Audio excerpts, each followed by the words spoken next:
Hey, Prime members! Have you heard? You can listen to your favorite podcasts ad-free? Good news! With Amazon Music, you have access to the largest catalog of ad-free top podcasts included with your Prime membership. To start listening, download the Amazon Music app for free or go to amazon.com/ad-free-podcast. That's amazon.com/ad-free-podcast to catch up on the latest episodes without the ads. After investing billions to light up our network, T-Mobile is America's largest 5G network. Plus, right now, you can switch, keep your phone, and we'll pay it off up to $800. See how you can save on every plan versus Verizon and AT&T at T-Mobile.com/keep-and-switch. Up to 4 lines via virtual prepaid card. Allow 15 days. Qualifying unlocked device credit service ported 90-plus days with device and eligible carrier and timely redemption required. Card has no cash access and expires in 6 months.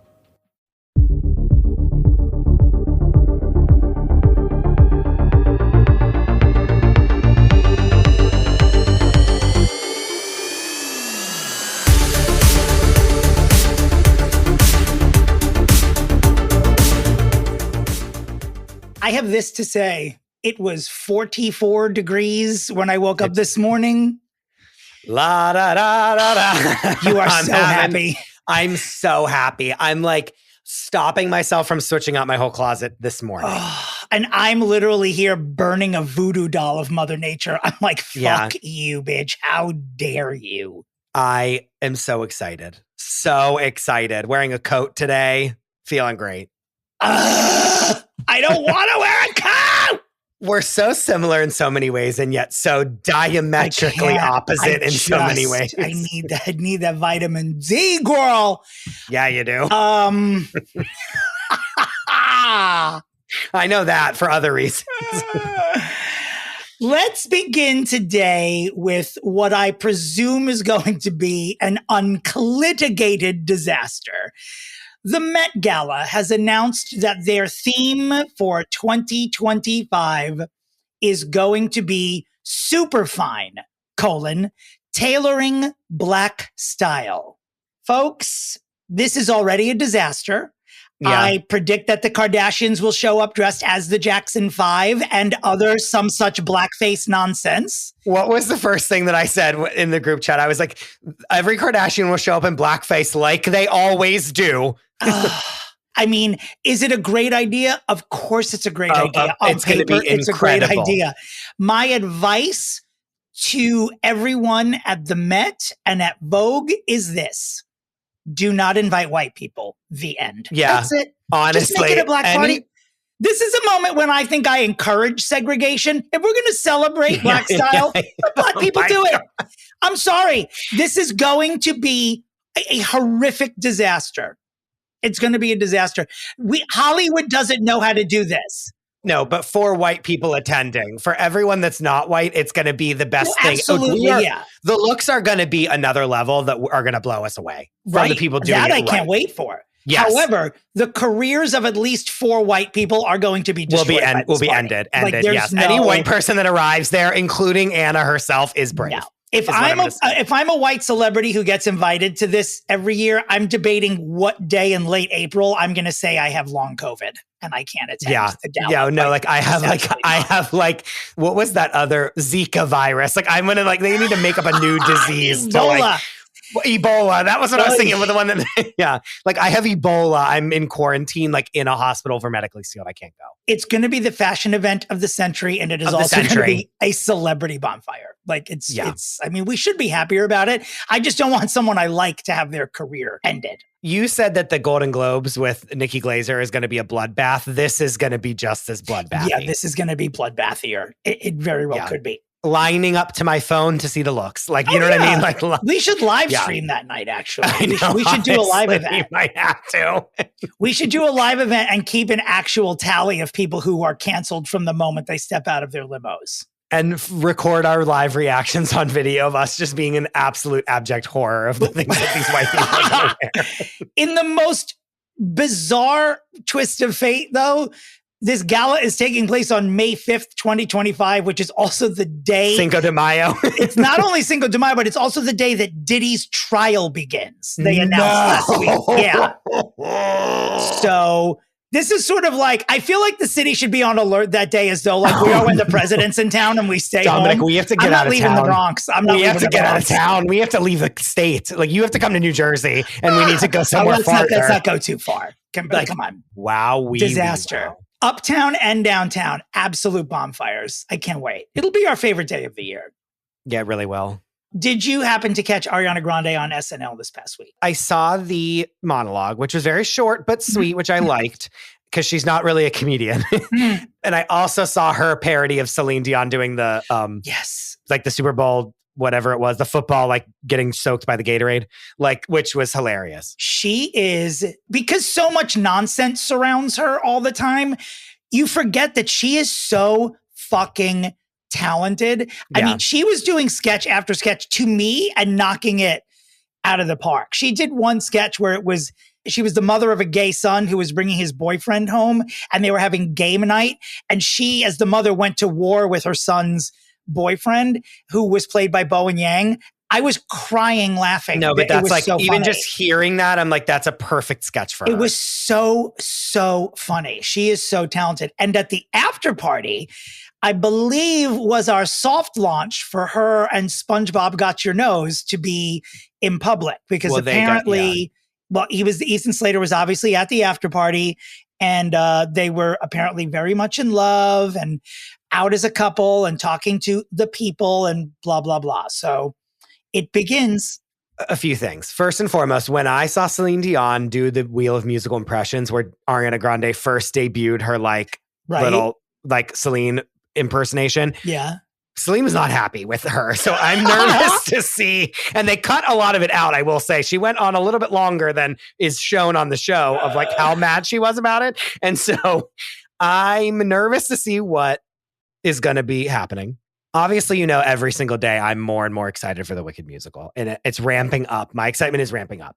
I found this interview that they did. It was like a 20-minute long interview that I don't know why is not like all over the internet, but it's the producer, John Chu. It's Cynthia, Ariana, and then Jeff Goldblum. Okay. Who, by the way, doesn't seem to know where he is or what he's talking about, which makes me concerned. Well, like that's his thing, right? Where he's just like bumbling. He plays, he's Jeff Goldblum. Truly a bumbling idiot in it. And I'm like, what's happening? And like, I love him. And I'm like, what's happening here? Like, is he okay? But they talk about all this stuff. And I'm surprised that this interview is not all over the place. And she talks about like their voices and their this and their that. And like them talking about their talent being fused together. I'm rabid for it. And it's like, I'm even more excited because they are like, oh no, we did all these stunts. Like we're all really the people. They talked about Jonathan Bailey and they were like, I need everyone to know I'm going on record right now. And I'll say this in every interview leading up to it. Like these are all his own stunts. Like he does flips in this. It's really him, blah, blah, blah. Like they're laying it on thick. And then when they're like, let's talk about some of the other people in this movie. When I tell you that John Chu is frozen in fear to bring up the name Ethan Slater. He's like, well, we have, and then it's the fact that they didn't edit it out, it is the most pregnant pause you've ever seen in your life when he's truly just like on the precipice of like death. And he's like, it'll blow Ethan over. Slater is back. And it's like, and you're like, ah! But you know what? Because this happened it's lucky that all this happened more than a year ago, because that has sort of softened the blow. I honestly think until I read the article about Ethan Slater being at the after party, I forgot. Like she was so good on SNL. I didn't think about SpongeBob SquareClit one time. This movie fixed her. Like she's fixed. Like we're not upset about that at all. We're like, honestly, what if like, I know this isn't going to happen. I promise you it's not. But what if the movie turns out to be like Joker 3 Folly Duddy? Like what if it's terrible? What if it's terrible? There's very minimal more. I just feel like it's very minimal that it's going to be bad. I hope not. It just couldn't be bad. They're putting too much money behind it for it to be like a bad movie. My prediction at this moment, I have not seen many films at all this year. I do believe that Ariana Grande is going to win the Golden Globe for Best Supporting Actress for this. 100, not even if the Globes nominate debatable. her, because I think that the Globes put people wherever they want. I don't think you submit. So if they put her in supporting, I think she would win. It'll win all of the musical comedy Globes. Whether or not it wins at the Oscars remains to be seen. I don't know. I think every single technical award they'll win. It's going to be like Lord of the Rings, where it's like, let's just say maybe none of the acting gets nominated just because like they like to not award movies like that. But like every costume, lighting, special effects, blah, blah, blah, like set design, but every single one. I predict on this podcast, they will open the sets of this movie to be like a Harry Potter experience. I think that's a great idea. I think that's a great idea. It's a great idea. And two, I promise you, because they were even talking about the sets, because they built like humongous real sets like for this thing. And I'm like, I'm going to be in a year before the second movie, I'm going to be able to go and buy a ticket and like walk through these sets 100%. Maybe there'll be a theme park. Maybe they'll do 8 Wicked movies. Maybe they'll just stay in Oz. Oh God, I hope not. Maybe SpongeBob gets his own. Maybe everyone gets their own spinoff. Goodbye. Got your nose. He was bracing for impact to utter the words Ethan Slater in front of Ariana Grande, but I think this is the slow rollout for them to be on the red carpet together. Who sits down with Ethan Slater's ex-wife to do the real interview of November and December? Who ruins the holidays for John Chu and interviews Ethan Slater's ex-wife? No one big enough, because they wouldn't do that. Like, it's not my nemesis, Diane Sawyer, because she's like too like S-ing the D of like Universal. You know what I mean? I already know the question she would ask. When did you find out? Let me just ask you point blank. Did you want to kill him? Like, that's what Diane would do. Yeah, like, do you think because you're a dirty, filthy whore that had a like bastard child during your marriage to him that means that you which again, none of this is true, but like, you know what I mean? Like, she'll be like, please, she'll bring him downtown Julie Brown. She'll be like, did he leave you because you weren't good in bed? I mean, she will go because your everywhere. Vagina was too disgusting for him. Yeah, fucking bitch. I hate her so much. We can't. Moving on to one of our other heroines, Jennifer Lynn Lopez finally spoke, and she spoke to Interview Magazine with a cover story describing her turmoil this year as being sad and scary. Quote, the nerve of her to say this, quote, you have to be good on your own. I thought I learned that, but I didn't. And then this summer I had to be like, I need to go off and be on my own. I want to prove to myself that I can do that. Does she have regrets? Not 1 second. That doesn't mean it didn't almost take me out for good, because it almost did. And here we go about why people love Jennifer Lopez, because the fact that she even said that this almost took her out rather than showing up and being like, men and dogs, y'all, let's go back to the Bronx to get an orange drink. It was, that's what I love about her. She knows when to be relatable, and it's always calculated. The rest of the time, she's just bougie as fuck. But she poses in an animal print bikini in the interview, and I must tell you, it's incredible. This is what she's 55. She is 2 years older than me, and I'm in a race against time to have that body when I turn 55 in 2 years. That's it. Or is she 54? She's 54. But this is the thing, though. I know why. She did Interview Magazine, so she could like have absolute approval of like every single thing that, you know what I mean? Like, she's like, if I strike a period from this, you're deleting it. You know what I mean? Like, but why was this not Oprah Winfrey sitting down with her?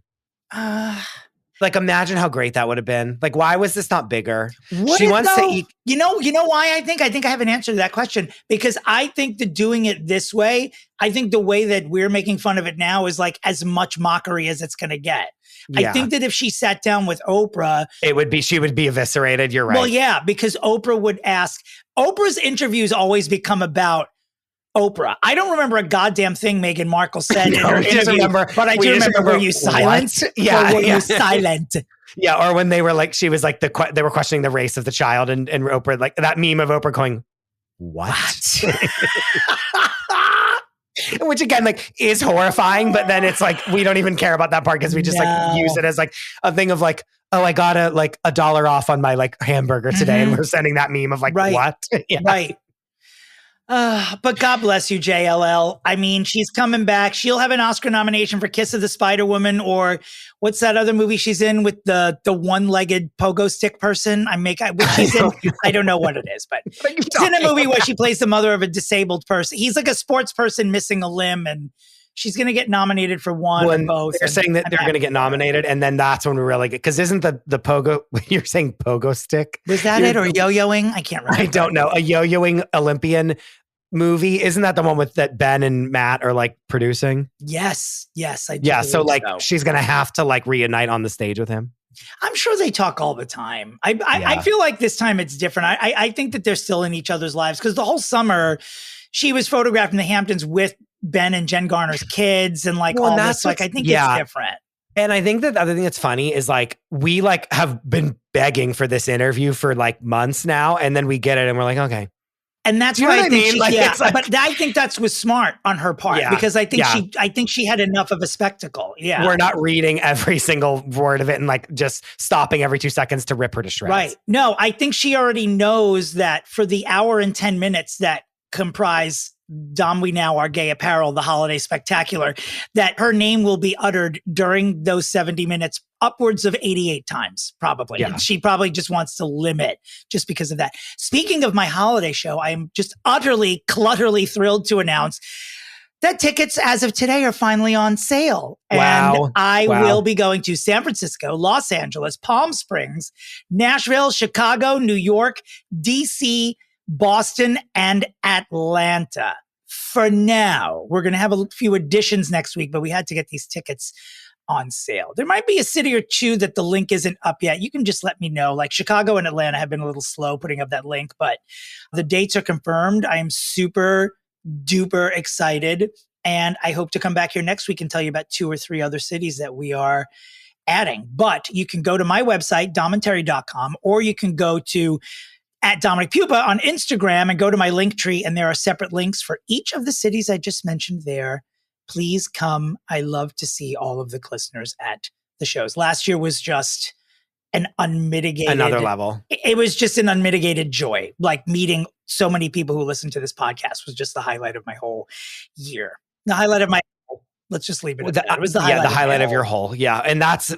There's a lot of competition for that highlight. So it's... I'm sorry, I had to. Candidates. There's not enough room on the stage for that debate. There's so many candidates. It's been a year, honey. And when I tell you that people have come out of the clitoral woodwork to be like, do you want to stay at my house? Please fly to this city to like stay with me so that you can come to this show that's not anywhere near on the East Coast at all. And I'm like, honestly, I'm going to think about it because I might have to do it. The question of what cities will Chris DeRosa attend, that question will be answered in the coming weeks as the dates are now released. I am truly crunching the numbers to see what I can do. Just empty the FFP bank account and come with me. Yeah, I was going to throw some flights on our company card. I'm not going to lie to you. I love that. Like I was going to be like, I will come, but you were paying for like the listeners are paying for this. Oh, this is good. So the cities that you come to, I'm putting my flights on that company card. Here we go. Is the government listening to this? I mean, what we're doing is not illegal. No, it's not illegal at all. Speaking of illegal, it's time for a Diddy update. As we mentioned, there is a trial date.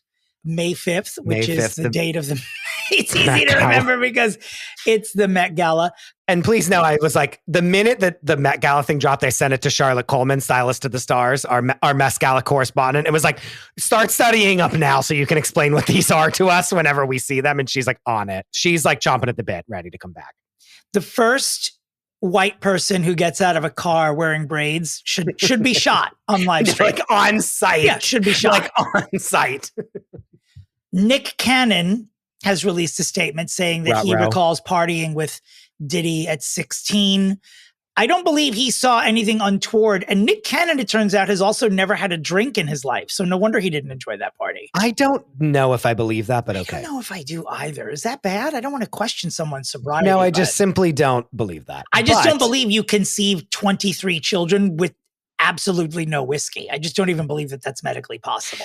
I also don't remember like friends working on Wild and Out and saying that like the backstage of it was like basically a Diddy party. Yeah. Do you know what I mean? Not like, not the freak off, but like basically like a white party of like people getting like fucked up and like partying their faces off. And like, it's hard to think that he was around that his whole life and never had one drink ever. Well, last week or the week before, we spoke about Diddy having one supporter in the form of Mensa member Kendra Wilkinson. But there's another one this week. We have a celebrity who gave an interview this week saying he misses Sean Combs's parties because the BET Awards this year felt not the same because of it. The celebrity is named Bow Wow. Goodbye. I give you Dominic, I have to leave. I have to leave. I cannot believe that. I mean, if you're out of the headlines for 30, 35 years, is this the way you want to re-enter them by saying you missed Diddy's parties? Are they all going down like Lil Romeo and Bow Wow? Like they were definitely like children whenever this was like when Nick Cannon was 16, like they were like younger and they were definitely there, right? Like I just don't know. This is going to be really bad. But here's the thing. We are all now genuinely concerned for Justin Bieber. And it's not just sort of like a joking Britney prayer chain. Not that the prayer chain's a joke. It is not a joke, but no. But this is someone who actually needs it. Like he's skeletally thin and has not been seen in public too much. And those who are around him are saying he's in pretty bad shape. He doesn't trust anybody. He's haunted by the ghosts from his past. And why would he? You know? I don't know. This is bad. No, like it's like, ha, we're making all these jokes. Like what we're going to find out in this trial is like, we're never going to come back from ever in our lives. Like this trial will be a turning point in pop culture. Like, I agree with you. I also think too, and not to deride religion, but he has become quite a religious person. And I would imagine that some of the stuff that he witnessed as a kid, he's a little bit conflicted about maybe not reporting or not doing, I think that he's got feelings of true guilt about some of the stuff he witnessed and maybe didn't say no to or speak up to. I don't know experienced, or experienced. And like, I need to like find Jesus because like I like went through something so terrible. It's a very logical Sadly, he went to like a cult church named Hillsong. But right. But it's a logical storyline. About why he found religion because he was all fucked up. So, you don't want this to be the reason. It just, good God, it does make the most sense, which is terrible. The writing's on the wall as far as like, so blatantly obvious that this stuff happened. Like there's no way in my mind that like after seeing the way that he's reacting to all of this coming out that like it's going to be like, nope, all was good. Like we're good to go. Do you know what I mean? Like there's just no way. Speaking of troubled children, we go across the pond to the United Kingdom where Prince George, a child who was born he's troubling now. He's troubling the royal family. He's troubling. He is 11 his years parents. old, and he has announced that he wants to be a pizza chef when he grows up. It. Even though his job has already been selected by the Lord, I believe he's supposed to be king. Yeah. Not so, says PG. He says, I'm going to be a pizza chef, and that's final. I think that's fun. I think it's great because, people often say the best pizza in the world can be found in England. I mean, no one has ever said that. No one ever said. Not a Maybe single person. Bring a new you flavor. Think so? You think he's gonna? You think this little blonde-haired child is gonna bring the best pizza that London's ever seen? Yeah. All right. I share a birthday with him, right? I didn't know that. Yep. Me, him, and Selena Gomez. Three peers. Speaking of people that are destroying the royal family, we turn to the Duchess of Schmuckers, who made a surprise appearance at some women's organization addressing bullied girls, where she described herself as, quote, one of the most bullied people in the world. Oh, Meghan, I'm not certain that the bullying that you experienced is what the girls at this organization they're not relating to this. Yeah. I mean, I think like being called fat and pushed down at school is a little bit different than saying you stole the most eligible prince and destroyed the royal family. It's a different bullying. No, it's a different bullying. I must agree that she is one of the most bullied people in the world. Like we do rip her apart every day. And I agree with it. However, bring your jam to market. I don't want to hear about. We did the bull. You really don't want anything to do with her until she presents the jam. We're coming up on a year of the jam. It's thick. No, but like I need her to stop having a tax haven that is. Do you know what I'm saying? Mm-hmm. Like I need her to stop being like, oh, woe is me in business life and everything. And it's like not woe is you. Like you have every resource known to man at your disposal, including Tyler Perry. And yet you can't put a jam to market. Well, Meghan Markle's on notice from Chris DeRosa that we will have sympathy for you when you release the jam that you've been threatening us with for a year. Give us the product, and in return, we will give you our sympathy. I also think Monica Lewinsky was much more bullied than Meghan Markle ever was. And I'm going to leave it there. I don't know. Back in the Harry and Meghan thing, like when you get to the episodes where they're like, here are the press articles about like Meghan having an avocado and then Kate Middleton having an avocado. And it's pretty black and white about it. Like, and no pun intended, but like it's bad. You know what I mean? I know it shouldn't be intended. Like, or when they like call her a monkey, like, and a gorilla. Like it's really bad. Like, you know what I mean? Like she has experienced a lot of fucked up shit and you can't take that away from her. Not to be outdone by Sean P. Diddy Combs, Kanye West now has a matching set of sexual assault allegations. What is wrong with famous people? I guess you just become famous and think you could just touch anybody. Yeah. Is that it? Basically. All right. Well, it's apparently a former assistant says that she was sexually assaulted by him. And it's bad. Now his soon-to-be ex-wife, Bianca Censori, is apparently saying that Kanye West wanted to sleep with her mother. I can't. This man needs to be put away. Like, this is the thing that's really He's got a lot of kids, too. That's really, all of these people have many, many children. Honestly, the person of 2025 should be Cassie. Like the Time Person of the Year next year needs to be Cassie because she stood up to this. Yes. All of these people are able to come forward without fear. We're speaking of Cassie, meaning Diddy's ex, who we have seen on film, unfortunately having the shit beaten out of her by Diddy. Yeah, that's a really good call, actually, as far as Person of the Year. I'm not even making that as a joke. Like, I'm being dead I think serious. She is Person of the Year. I think that's a great call. Like, we will look back on this and be like, she was the watershed moment because she was like, I'm done with this and I'm going to like run away and like do this lawsuit. Now all the dominoes are falling because of it. It's important to point out, too, that Kanye is accused of drugging and raping his ex-assistant at a Diddy party. It's not like an isolated incident. So yes, what a tangled web we weave. Let's do something lighter really quickly. Have you seen this fucking drink that Dua Lipa has put on TikTok? I can't. Goodbye with this. I can't even. On a lighter note, like, people are such idiots. And everyone's drinking it, either loving or hating it. It is a Diet Coke with a shot of pickle juice and a shot of jalapeno juice and 1 or 2 jalapenos. You're speaking. I mean, all these things are things I love. Like, it seems like it would be good. It seems right like it would up my be good. alley.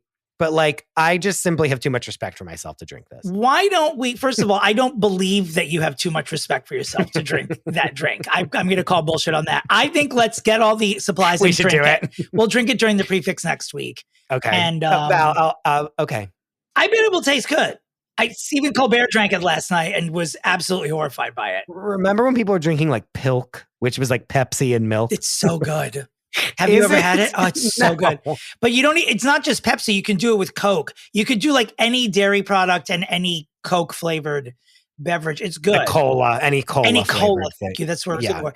I grew up doing that because of Laverne and Shirley was the sitcom that was on the offshoot of Happy Days when I was a kid, and Laverne always drank milk and Pepsi. It was delicious. It's like an egg cream. Wait, you know what's funny is they did like a parody of that on Real Housewives of Salt Lake City this week because they're in Milwaukee. Laverne and Shirley. They were going to like the Miller factory to see like the beer getting brewed, and so it's them coming down and going like Schlemiel, Schlemazel, and it's like the beginning where they're like clocking into the factory. I love that. It was like actually really cute. Yeah. Anyway, RFK's mom passed away. Ethel Kennedy died. And so Cheryl Hines photographed holding hands with her estranged husband. So I don't know if there's whispers of them getting back together, even though he had a texting affair with a reporter, or maybe it wasn't texting. Maybe it was who knows? But I thought this was her chance to leave. Listeners have boots on the ground spotted Cheryl in Paris, I believe at the Prada store. Okay. Buying clothes and like nowhere near, like this was like a couple weeks ago. I'm sure she's now flown back to like be with the family. Yeah, she just died, this woman. So she was on the Cape this week. But I'm saying like someone saw her having a shopping spree in a designer store in Paris. Like on his credit card. So she might be spending all the money she can before she's locked out of the accounts. Amy Robach and TJ Lutelius Holmes. We haven't spoken about these morons in quite a while. all's quiet on the Western Front with them until recently, It right? was until they decided to run the Chicago Marathon. And then TJ suffered an injury. And of course, they have oodles of video of the two of them in the ambulance going to the hospital because TJ had to drop out of the marathon. I don't know what the injury was. It was like they posted with the phrase, "So this happened," which is a phrase. Goodbye. Goodbye. I honestly want to take a shit on the phrase every time I see it. So this happened, full story to come. I'm here to tell you this is the last time we're talking about it because I don't care what the full story is. Tell me the first time. Don't cliffhang me about you having an Achilles tendon tear or something. Yeah, no. Or like you, like for attention, by the way. Like, do you know what I mean? Like full HD landscape TikToks. Like, get the fuck out of here. Get out. Also, they're still together, which is like, they must be gagging that they have to stay together. They have to break. They have to ride this out for 5 years to make it seem worth it. Yeah. Are their exes still dating? I wonder. I have no idea. Who even cares, though? But who? I care because I want those two to get married while Amy and actually be together and be in love, and then yeah. Joe Jonas has a new girlfriend. I bring him up specifically because we were just fixing him like momentarily on this podcast. Is she 30 years older than him? Well, he's only been. Let me find out her age. They were spotted cozying up to each other in Paris 4 months after his split from Stormy Bree. Now, I don't even know if AKA Stormy Daniels. Now, that's who he should be with, actually. I guess the point of the entire story is we want to make sure everyone knows that Joe Jonas is still getting laid. Just, I know people were concerned that someone that beautiful couldn't happen, but... Spotted cozying up to Mystery Woman. Right. Oh, God. They don't even need to have photographic proof anymore. Wouldn't that be great if her birth name was Mystery Woman?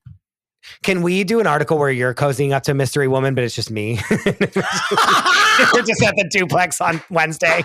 You know what I mean? Like Mystery Dominick Pupa, cabaret sensation Dominick Pupa spotted cozying up to bearded woman at local faggot watering hole. Yeah, and it's just me, you, and Dan sitting at the bar having a laugh.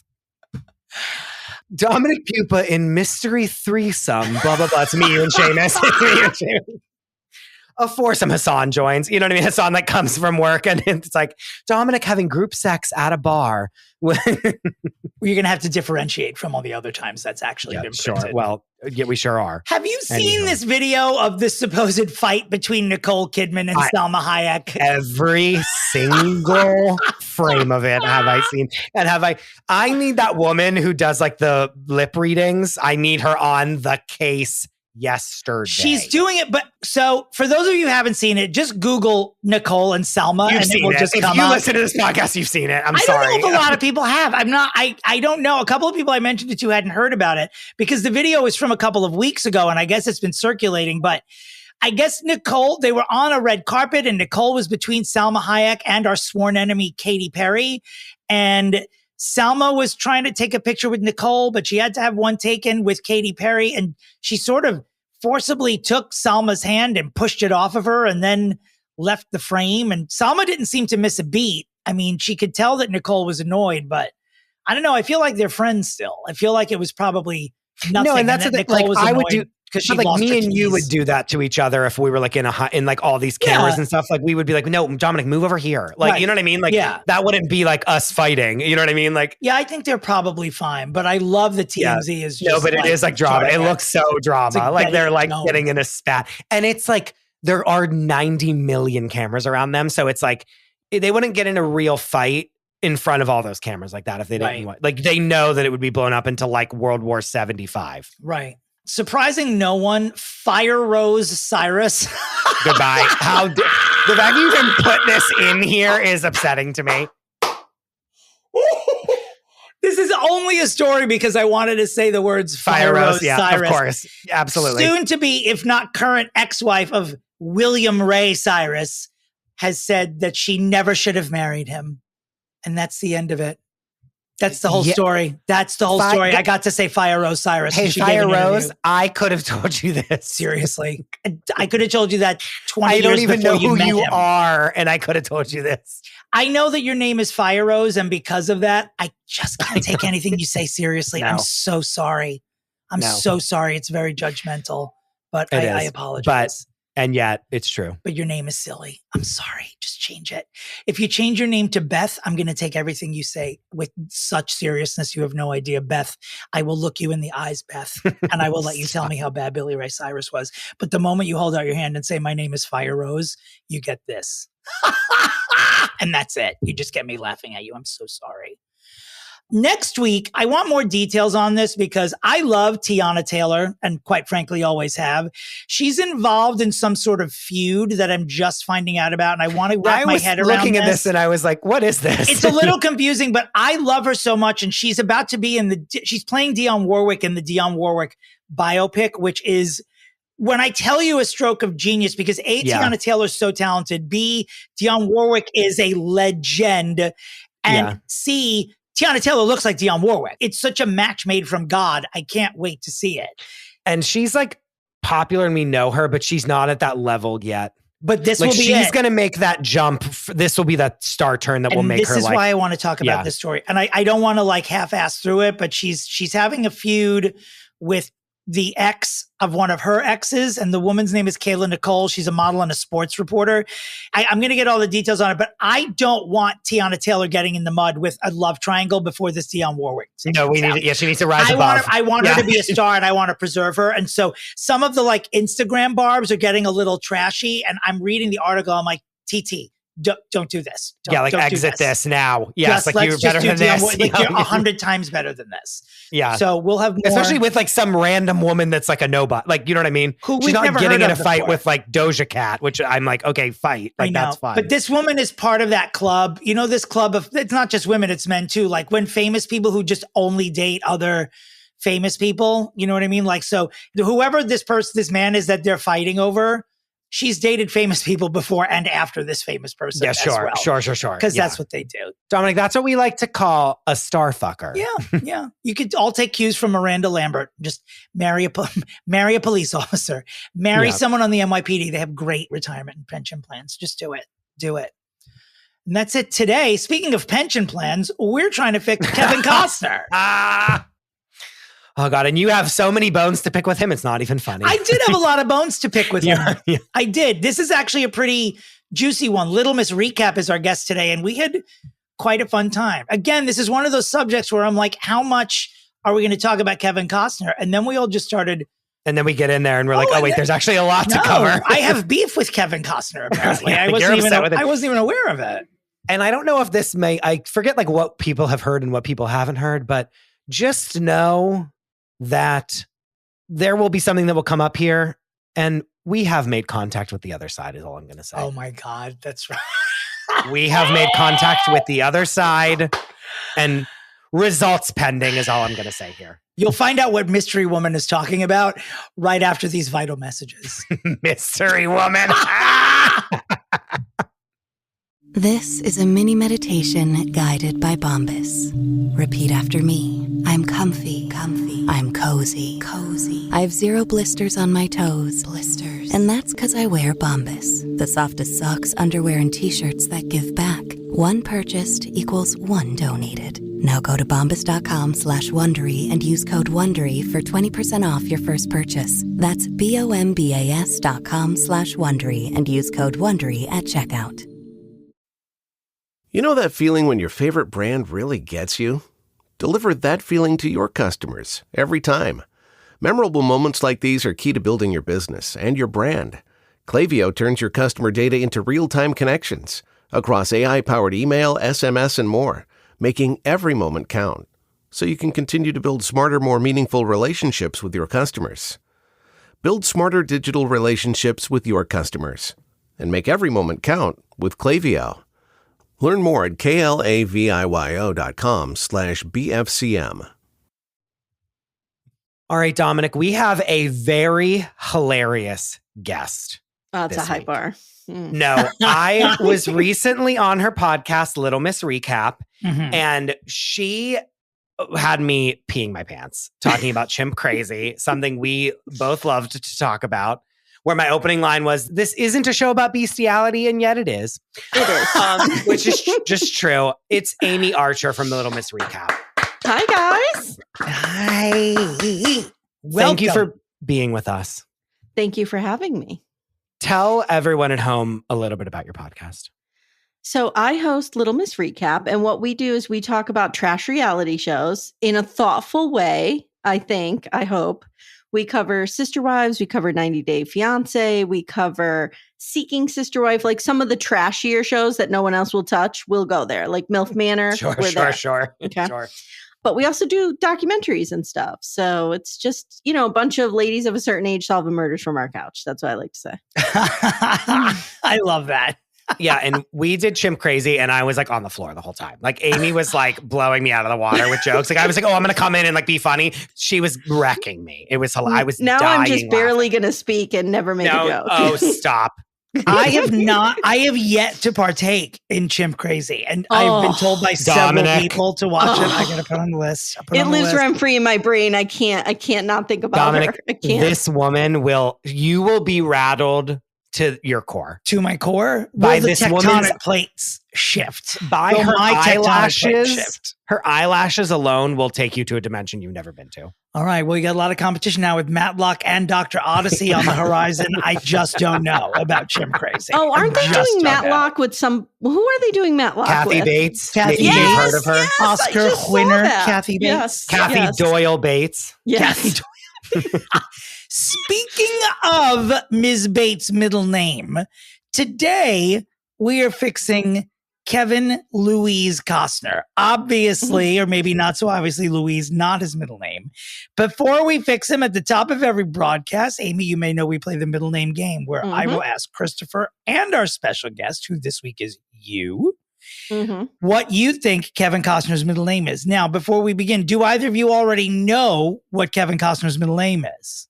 Do not. No, I do All not. right. Chris, Amy, what's your best guess for Kevin Costner's middle name?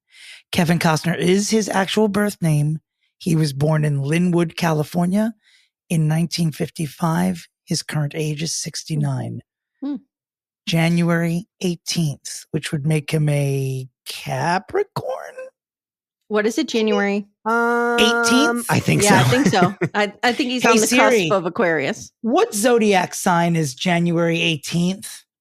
The zodiac sign for the 18th of January is Capricorn. Look at this bitch answering a question succinctly.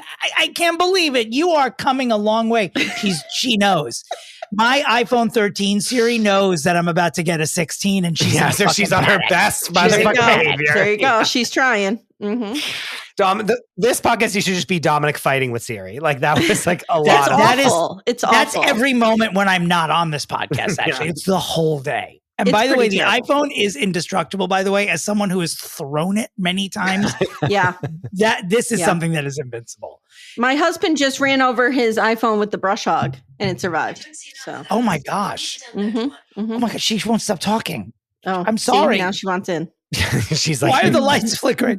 All right, Kevin Costner. What is his middle name? Okay, my intuition said to me that his middle name is Brian, but I think that it's actually Michael. Amy? Okay, as a Yellowstone fan, we actually covered last season on our show. I think that they modeled the character Rip after him. And so I'm going to say his middle name is Rip. And I'm going to say it just like that. His middle name is Michael. Congratulations, Christopher. Yes. Got him. And my intuition was wrong. It said Brian. I can't believe I did it again. I did it again. You did it. I've now guessed it twice. Wow, this is big. I'm in shock. I don't even think it's really hit me that I got it. You seem very flushed. I had no idea how much this game meant to you. We should attach a prize to it. I mean, he's a white baby boomer. John or Michael, you would have. No, I knew it was a regular name. I knew it was one of them. And Brian came to my mind and I was like, it's not Brian, but is it Michael, which is also my middle name? And I was like, it's Michael. It has to be just like the whitest name ever. I feel like Brian is not a baby boomer name. Do you think it is, or do you think that's more of a Gen X No, I don't think so. That's why I said against. I think it's a child of baby boomers name. Yes. Correct. Like I have several Brian friends who are my age, and our parents are boomers. Yes, exactly. Wow. You really got to it. What do you think it was? Do you think it was knowing he was a Capricorn? Do you think that's what pushed you into yes, this Michael Dominick, direction? it was because I knew he was a Capricorn. You psychically linked with him? Was it knowing he's from Linwood where he's like, that sounds like a Michael town to me? Kevin Costner, when I was growing up in the 80s, was a stud. I very much remember him becoming a star and women getting all hot and bothered over stuff like Bull Durham and Robin Hood and all this other shit. And then for me, he started becoming someone who would be a candidate to be on this podcast when he delivered his speeches at the Academy Awards in 1991, when he accepted Oscars for Dances with Wolves. He had worked so hard on this project and won 1 million awards. And he kind of what happened to him is the same thing that when James Cameron accepted his Oscar, like all of a sudden you were like, he's a little bit of a douche, isn't he? And it just like, that was the first time I remember, because he was such a golden boy. And when he delivered those speeches, I was like, oh, wow, he's a little bit cringy. Now, nothing wrong with that. What in the speech made you think he was a douche? Do you remember specifically? Or was it just an air about him? It was a sort of this faux earnestness. And I believe the speech was something along the lines of, I know most of you are not going to remember that I won an Oscar, that this movie won an Oscar tonight, but you know who's going to remember it? And he listed the Native American tribes and a couple of other, like, they're always going to remember that this won Best Picture. And I was like, stop. So give him the hook. Stop. Yeah. Also, like, so will we? What? Like, it's like we remember what wins Best Picture 30 years later, and we're still talking about it. And I am not Native American. I just had a memory pop up for me. All right. I remember we monetized the shit out of Dances with Wolves, and I want to say, I can curse, right? Okay. Yes. Okay. I want to say that I was working at McDonald's when that movie was out, and we had like a Dances with Wolves value meal. I swear to God, I think something like that. I thought you were going to say it's like a Happy Meal toy of like him and what's her name? Like, no. Wow. But I want to say there was Dances with Wolves merch somehow adjacent to McDonald's. I don't know if I remember that correctly. Really rough. Is it possible that they were making meals or burgers with wolf meat? Was this a possibility? Dominic. I mean, it was the 90s, the early 90s. I also remember I thought he was a douche at first when I read an article about, here's a promise Kevin Costner made to Whitney Houston on the set of The Bodyguard. And I'm like, what juiciness is this going to be, right? Yeah. It turns out like he promised that he would help her act because he promised her that she would look good. Fuck right off, dude. What? But also, too, that's like a clickbait article. Like, they like, he was like, but Whitney probably in one interview 9 million years ago was like, he promised me that I wouldn't look bad. Like, he would tell me if my takes were bad. Do you know what I mean? Because I'm like, this was a quote from him. Oh, God. Yes. Okay. I promised her she would look good. Yeah. And I think he means like that she would do well and present okay, but. There's a part of me that I think is like, that is nice because I feel like she's like, you're a bona fide movie star, which that's going to be my first thing is like, he is a bona fide movie star. He is. But like, she's like, I'm Whitney Houston. Like, I don't fucking know what I'm doing acting. So like, tell me if I'm doing badly and then we'll do it again because you won't. Like everyone else is terrified of me because I'm Whitney Houston. You won't be terrified. Like, tell me if I'm sucking. I just wanted the promise to be juicier. Yeah. I think it sounds like he's taking credit for her performance when he says that. I think it's like, and because she's deceased, she's not going to be here to be like, what the fuck are you talking about, Kevin Costner? Like, I showed up and did the job. Right. There is no The Bodyguard without Whitney Houston. You know what part could have been switched out with literally anyone else? Kevin Costner. You could put Nathan Lane could have been The Bodyguard as long as Whitney Houston was in the movie. It doesn't matter. Oh, God. Well, and I mean, however, he is in the vehicle that delivers us, some would say, probably the most famous and like best song of all time. Yeah. You know what I mean? Like, so props to Dolly Parton, obviously, but no one listened to Dolly's version until Wit got her hands on it. Yeah. And so then after Dances with Wolves, his follow-up was to be the movie basically of the decade called Waterworld. And I don't know if you guys were old enough to even remember this going on, but it was... I was around. I was born in 1977. I was around for all of this. Oh, wonderful. Yes, oh, God, you're almost in your 50s. You're going to love it. I'm close. Promise. My birthday is Wednesday, so I'm close. Happy birthday. Oh, my God. Thank you. So Waterworld was obviously, it was the most ambitious film at the time ever. It was the first movie that cost, I believe, $100 million to make. So everyone knew this movie was going to lose money. Meanwhile, 2 years later, fucking what's his name comes bopping on in to like break every record ever. James Cameron. Oh, yeah. So it cost $100 million to make the movie. And the movie was, by all accounts, it was a flop. The premise was that it was an apocalypse. And so everyone in the world was living on water, and they were shooting this film as though that was the actual reality. And he is an auteur and did not relent. And it was, it did not, I don't believe initially it made its money back. I mean, it's been 30 years. I'm sure it's made its money back by now. But, Waterworld just became a term for don't let this become another Waterworld, like when it was going to become, which they actually used. Since you brought up Jim Cameron, about when they were making Titanic, people were saying, oh my God, another film with water that's going to tank at the box office. Obviously, Titanic's fate was different. But the Titanic is probably one of the best cinematic masterpieces of all time. Certainly one of the most memorable, I will tell you that. Okay, I know it's really not, but I love it so much. No, I mean, but also, I love it. I love Titanic. It was the first movie. I was born in 1990. So like that was one of the movies that it was the first movie that was like, oh, this is a cultural phenomenon like that I ever 100%. experienced.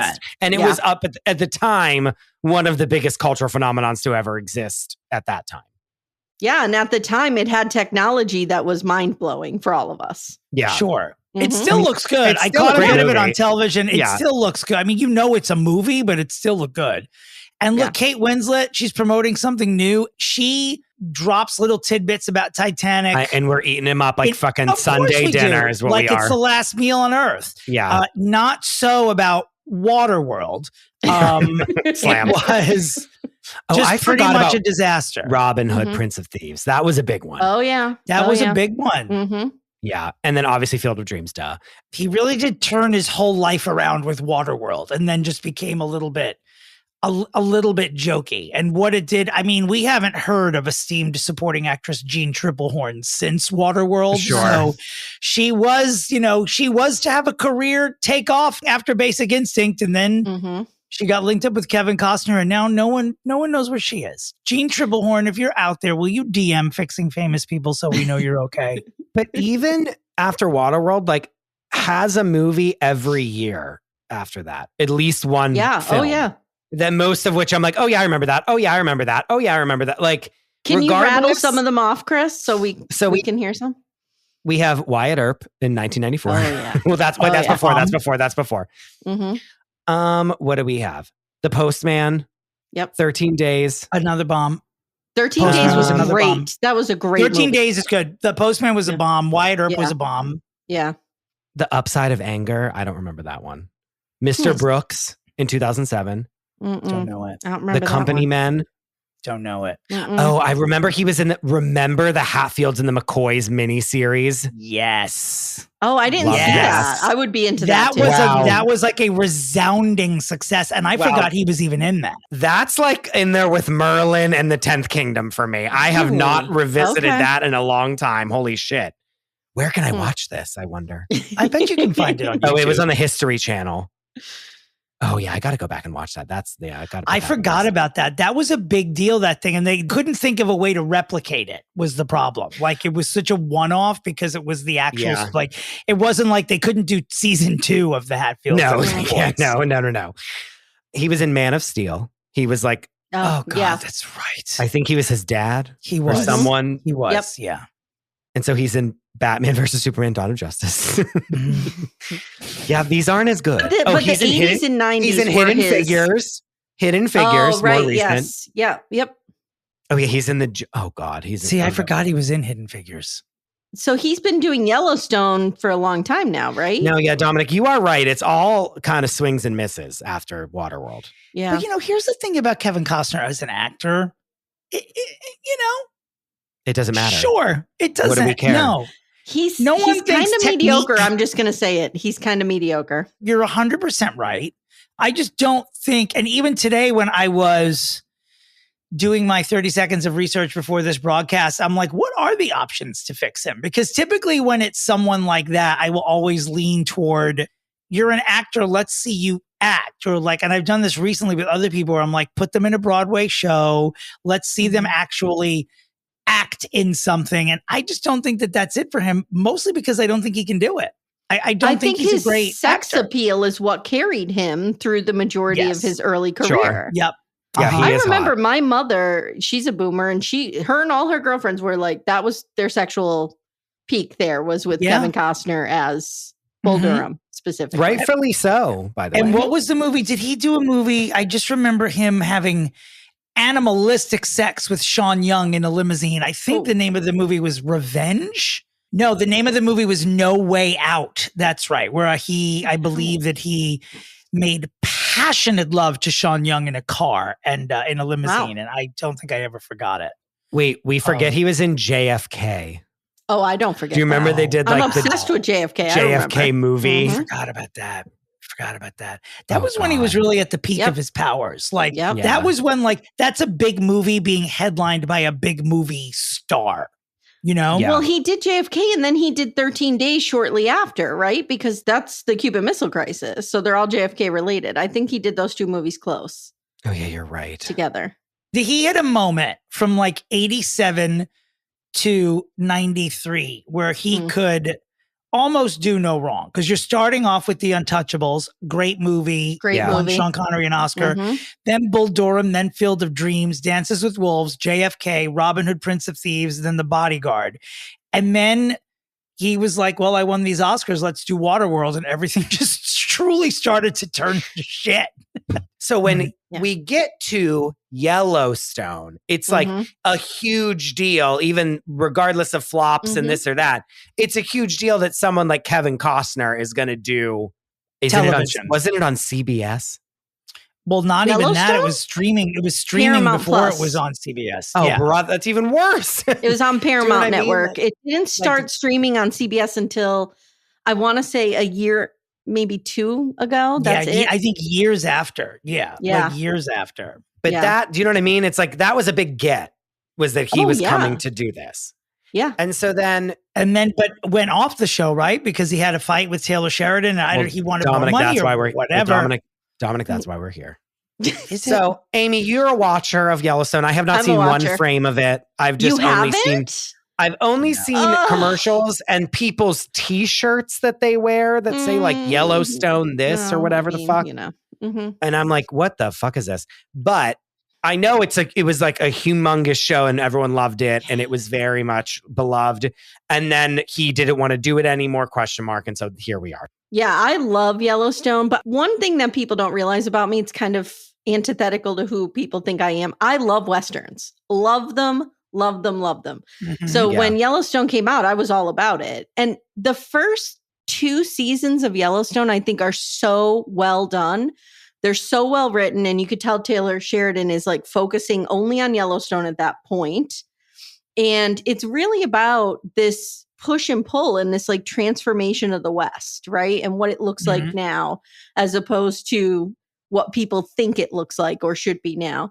So I think the first 2, maybe season 3 is real tight. Then it started to just go off the rails. And this is what happened. And Taylor Sheridan started writing several other projects. He wrote, did you guys see 1883? Yeah, we've been here before with Ryan Murphy. With a lot of, Yep. 1883. It's even decades before, and I'll date myself. This is exactly what ruined Dynasty, was when Aaron Spelling and the Shapiros decided to do the Colby Knots spinoff. Landing and Dynasty the Colbys. never recovered from it. Yes. And Joan Collins, I'll tell you, was the only star from Dynasty to never appear on the Colbys, because she said right from the outset, this is going to fuck Dynasty over and I want no part of it. And she was the only one that never did it. And she was right. Dame Joan Collins. Was Knots Landing a spinoff of Dallas? Was Knots Landing that was a spinoff of Dallas? Yeah. Do you know that Bobby Ewing is still alive on Knots Landing, or is still dead on Knots Landing, and he's alive on Dallas? Get the fuck out of here. They never changed it. Yeah. Is a kid. Isn't that weird? Yeah. Not only that, because I have no problem telling you that I am in the Dynasty and Dallas fan chats every day at lunch. That is what I do when I'm eating my bowl at lunch. Okay, I swear to you, every day, I'm in there chatting. Sometimes as Dominic, sometimes as one of my other accounts where I can say unsavory things. Well, I'm telling you right now, I grew up on soap operas. I cover a lot of soap operas on one of my Patreon tiers. I love them so much. We just did Dallas. I love it. So Taylor Sheridan he's writing 1883, which is brilliant. 1923, which is also brilliant. Love them both. Oh, wow. But it's diverting his attention. Well, so the show gets popular here again. Ryan Murphy disease. Here we are. Glee season 1. We've seen it a million times. Right. Nip Tuck. Don't make me go back. Right. Love Nip Tuck. The best. One of the best shows of all time. Yeah. Agree. First 3 seasons, solid. The most solid TV I've ever seen. Anyway, we've seen it before. It's an overnight success. Everyone loves it, blah, blah, blah. And then it's like, what are the 17 little side versions of this that we can do to make it like and this is the problem, is that Marvel is to blame for this, because it's like Marvel played the long game and made an entire universe. And now everyone feels that they need to make a cinematic universe for one hit in a year and a half. Which I'm here for that being like polygamy or sister wives, but I'm not here for that. Goodbye. He's making 1883, and who is in that? Isn't it someone wild? Wait, there's not any huge names in that. Oh, well, Sam Elliott might be in it.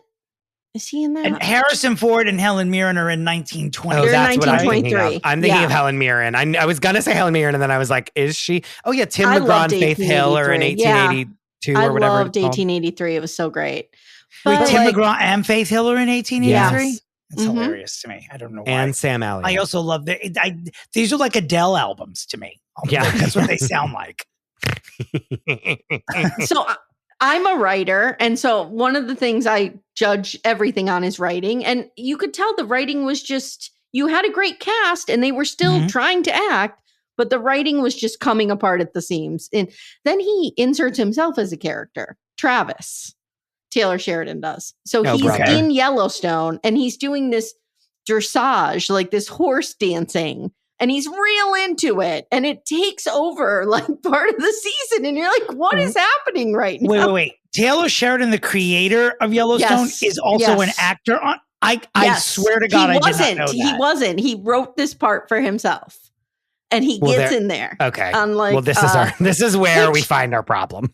Listen, this is the Tory spelling thing, right? Stop putting people in your shows that shouldn't be. So he jumps in the show.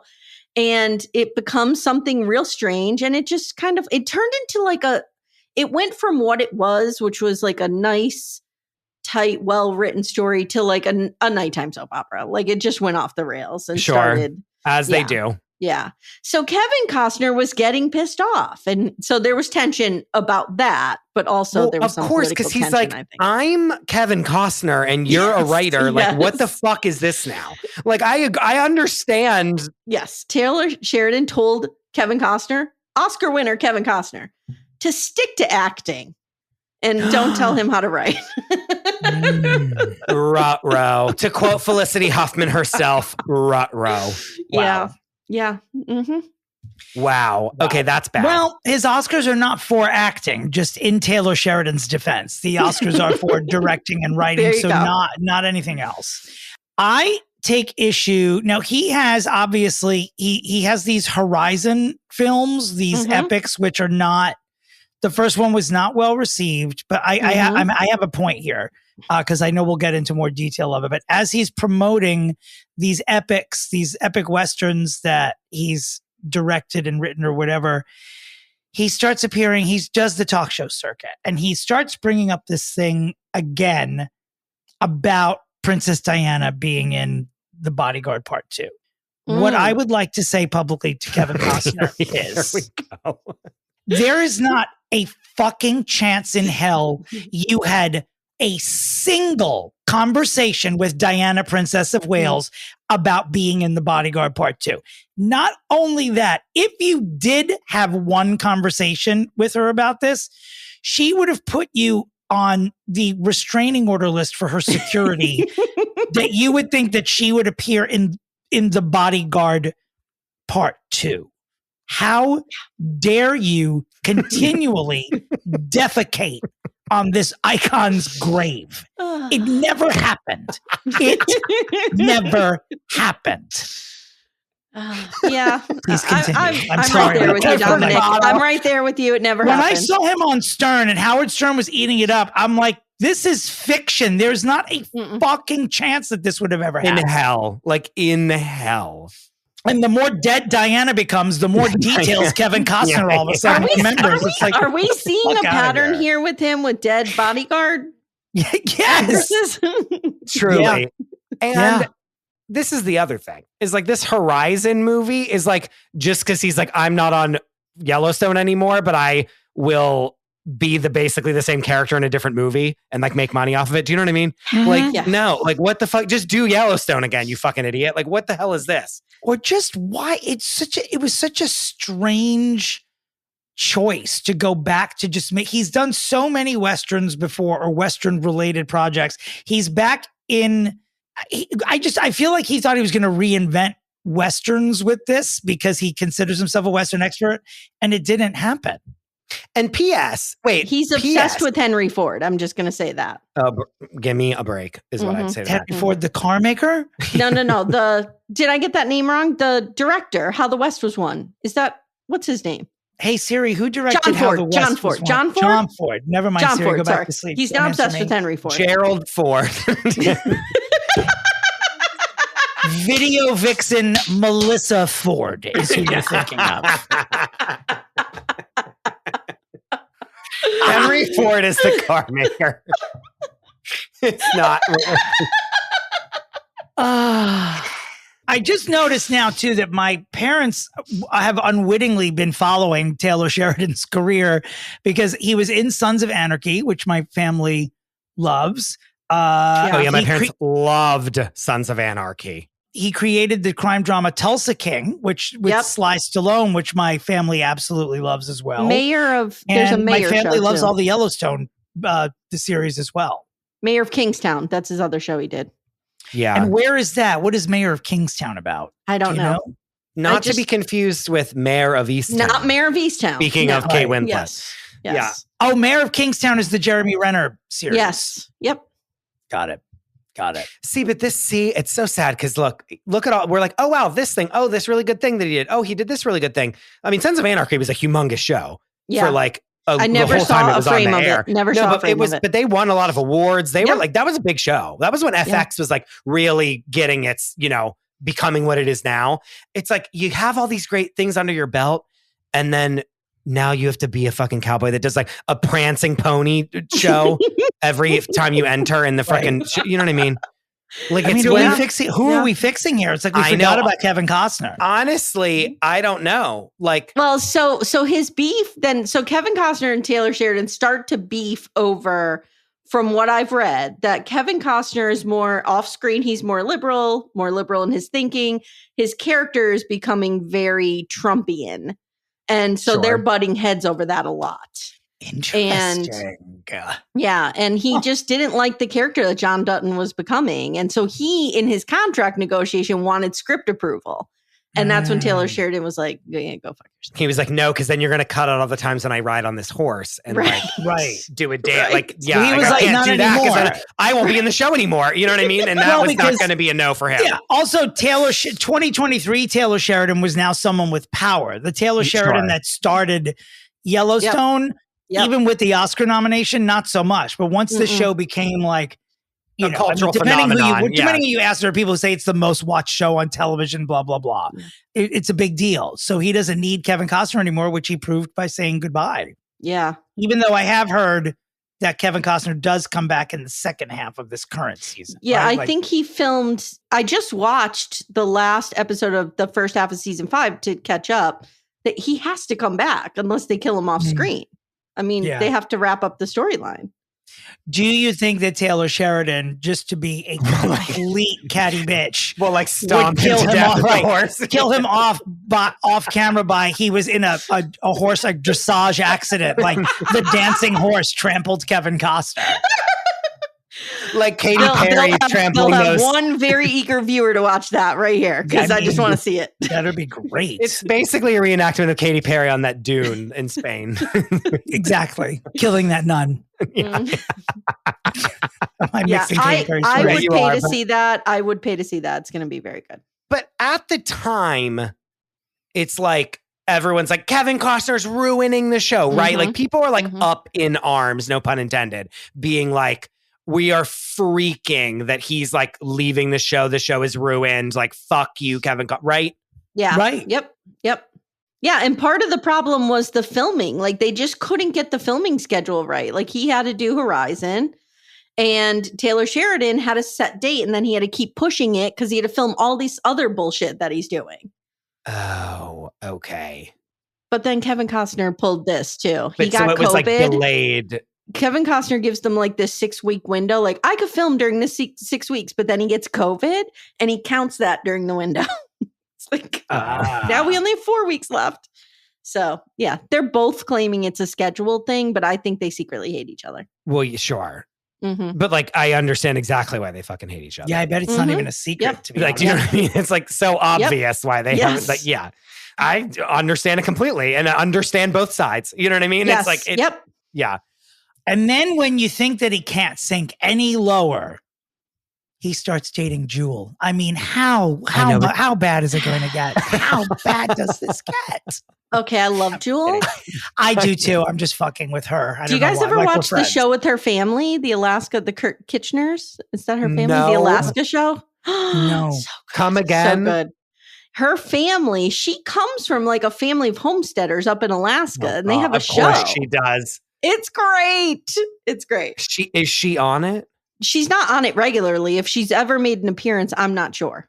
But she must make cameos, right? Or like call them, like be like. Well, they talk about her because the dad's a musician. He's the one who taught her how to play. Dear so God. he talks about her quite a bit. Does the dad do impressions of Jessica Simpson doing an impression of Jewel when she's like, No. No. But okay. No, it's good for my Gen X heart, though. I love Jewel. No, then he starts dating Jewel, and then everyone is like on. I mean, that was on fire. We covered it extensively here. Every time they touched each other, that we were like, it was breaking news for this podcast. So. I don't know if they're still together. Not since though. Meryl Streep and Martin Short have we been this titillated by a celebrity romance. Yeah. And then I think they're not together anymore, right? Or at least they're like they're cooling it off, or like not doing it in public. But there was a minute where weren't they like making out ferociously somewhere? Weren't they on somebody's island and they were making out? What's his name's island? Richard Branson. Yes. Jeffrey Epstein's island. No, Richard Branson's. Fire Island. Richard Branson's island where what's his name? The director of Chimp Crazy thinks it's fine that Richard Branson has animals on his island because he can give them a proper. You can't pull me back into that right now. I'll never stop. I think it's time. You know what? I think Jewel probably broke up with him because she was like, I don't know who you are, but I thought I was dating the star of Yellowstone. And now if you're not on it, fuck off. She was like, like, so you're not on, you're not currently breaking in millions as the star of Yellowstone? Bye. No. Like she was out of there. His ex-wife was disappointed as well that he was not raking in those millions. I'm sure. Christopher, I think we're at the arena. I think we have our hands on the door and we're about to walk into the arena to fix Kevin Michael Costner. I think we are. Humans of Earth, The Fix. Chris? Okay, I need a minute because I really don't know what I'm going to do. No, I love that. I like to watch you come up with it. I feel like I know what I'm going to do. I just don't want it to come out as stupid as what's in my head right now. Yeah, like you so you're going to make Chris go first. Yeah. Chris always goes first. He always goes first. Okay. And then I always change my idea based on Chris's idea. Right. Though he does have smart. more wins. It's like a Love is Blind situation. A little bit, but he has, I'm going to pretend I know what that was about because I actually don't, because I don't watch Love is Blind. So you just heard me lying live on this podcast. Okay. There she goes. I'm leaning Kevin in. Costner. Kevin Michael Costner. Guess that shit right. Period. What we have on our hands, we've dealt with before when you really boil it down. And the person that we have dealt with this before is named Kim Cattrall. Not what I thought was coming. Okay. And this is how we're going to handle this situation as well. I think Kevin Costner needs to drop whatever this Horizon bullshit is. Like, part 2 is the last part. Okay. If we're not doing part 3. I don't know what the fuck that is. This needs to be done. But not to get you off track, there are several other sequels lined up for this, right? Like, isn't it like a multi-film? Horizon? I hope not. No, it's only 1 and 2, Horizon. Oh, that's it? There are no other planned? No, but he put his own $32 million into it. So I don't know. Brother, now he's a J-Lo situation. Yes. Yeah.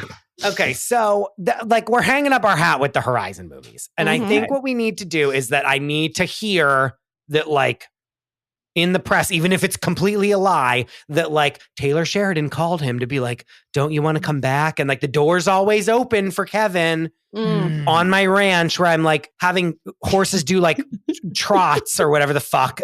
I need to like Google like a video of this because it is like the gayest thing alive, like what I'm picturing. Yeah.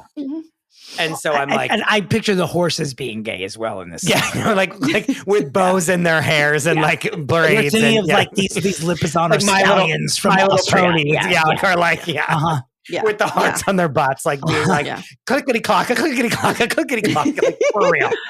Dominic, we should do a photo. We should like AI version like of me and you doing this, and it's like the gay Yellowstone, the rainbow stone. I don't know. I think it was pretty close. It was pretty close. Okay, good to know. I need to hear like Taylor Sheridan, like the doors open. You know what I mean? Like, or like there's talks of Kevin coming back. Like I need that to proliferate through the Yellowstone fandom and them being like, just have Kevin come back. And I need like 1.5 more seasons of Yellowstone without him and people like begging and us always having that carrot being dangled.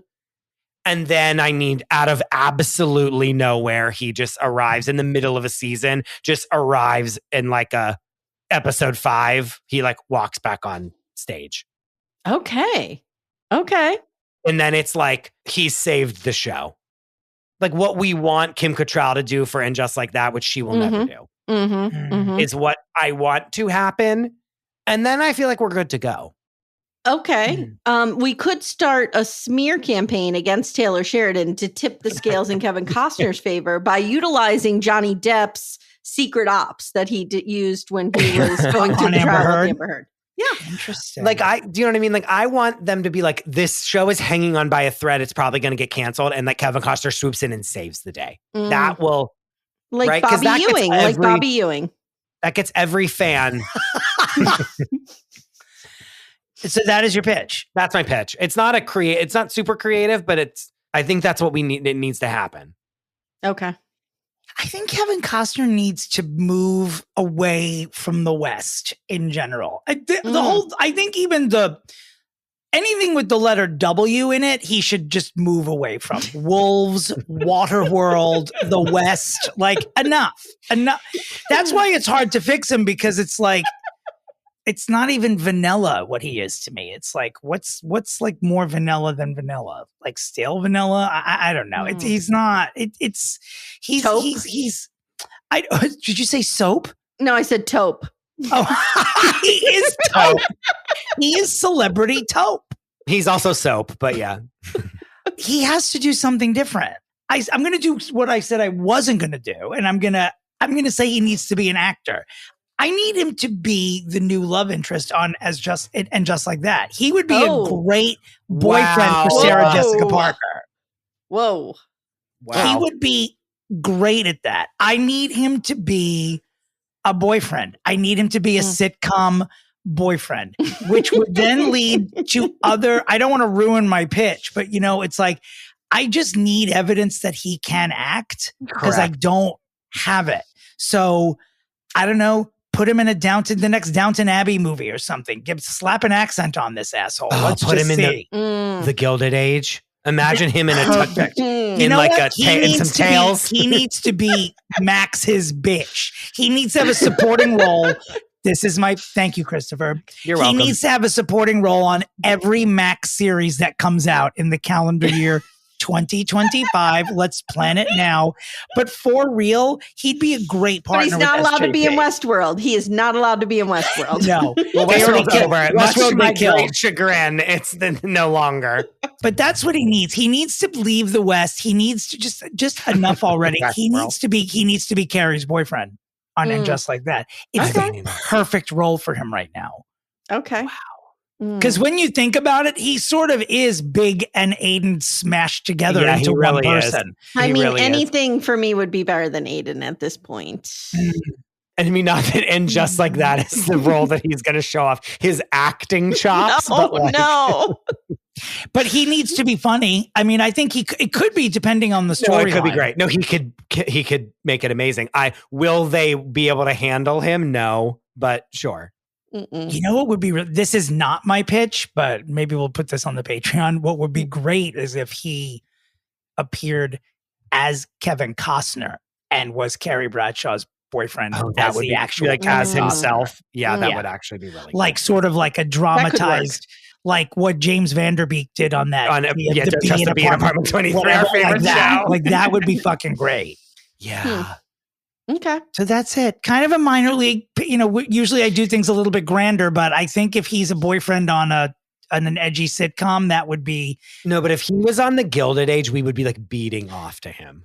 I'm trying to think if we've seen him. No, like for real though. What has he done that he's been funny?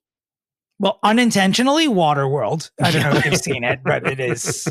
Intentionally. Yeah. Like, I wonder if he can do comedy. I wonder if it could be like a 30 Rock Alec Baldwin situation. I bet he couldn't handle that sort of role, but that's very interesting. But I think give him a baby step. Let's make him a comedic boyfriend first, and then Max's bitch. That's it. Mm-hmm. Yeah, and that's my pitch. Max's bitch is my pitch. Max's bitch. That is funny.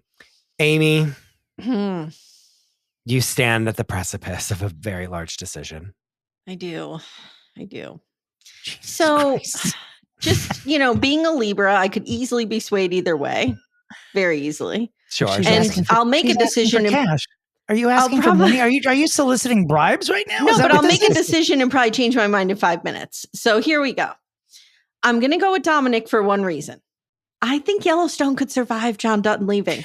I mean, I really do. No, I really do. There's some characters that have risen to be more popular than his character on the show that I think might be able to carry it. Okay. Yeah. So I don't know if we'll need him to swoop in and save it. I don't know. I think he can come back as a beloved fan favorite later, but I don't know if he'll need to save it, if that makes sense. I mean, not for nothing. To be Max's bitch, like, imagine, do you watch The Gilded Age, Amy? Yes, I've seen it. Imagine Kevin Costner being like, trying to court Christine Baranski. Yes. Like we would die. I need to see it. We would die to see that. Mm-hmm. Mm-hmm. I accept. I need to see him on The Last of Us. I need to see him on all the next. House of Dragon. Throw him in there. Give him a Targaryen wig. House of the Dragon. He's one of the dragons. Do it. He couldn't do House of the Dragon. He can't do period other than West. He can't. He can't do it. Imagine him being. But he can't go to Westeros, so he can't do That's it. True. Correct. I needed this win. Chris is leading me by 4. He's in Euphoria as. Oh my God. Eric Dane's love interest in the next season. Can you imagine him playing like what if he was one of the husbands on Grace and Frankie? Like, could he even do that role? No. One of the old gay men? No. I don't know. I don't think so. Well, Amy, this has been a pleasure, mostly because you chose me. Had you not, it would have been a half pleasure. So thank you so much for being here. Thank you. This was a pleasure. It's been lovely. This was a pleasure. Thank you. Amy, tell everyone where they can find you. They can find me at Little Miss Recap, and that's my handle everywhere. Little Miss Recap. I love that, by the way. It's great. I was obsessed with the Little Miss books, so my cover art kind of looks love like that. Dominick, where can people find you? The website's domandterry.com and the socials are at Dominick Pupa. Christopher, where can the listeners of our podcast find you on the World Wide Web? You can find me at the Chris DeRosa. You can find the show at Fixing Famous People, and you can find the Patreon at patreon.com/fixingfamouspeople. I wish you both well, and as always, where's Shelley? Goodbye.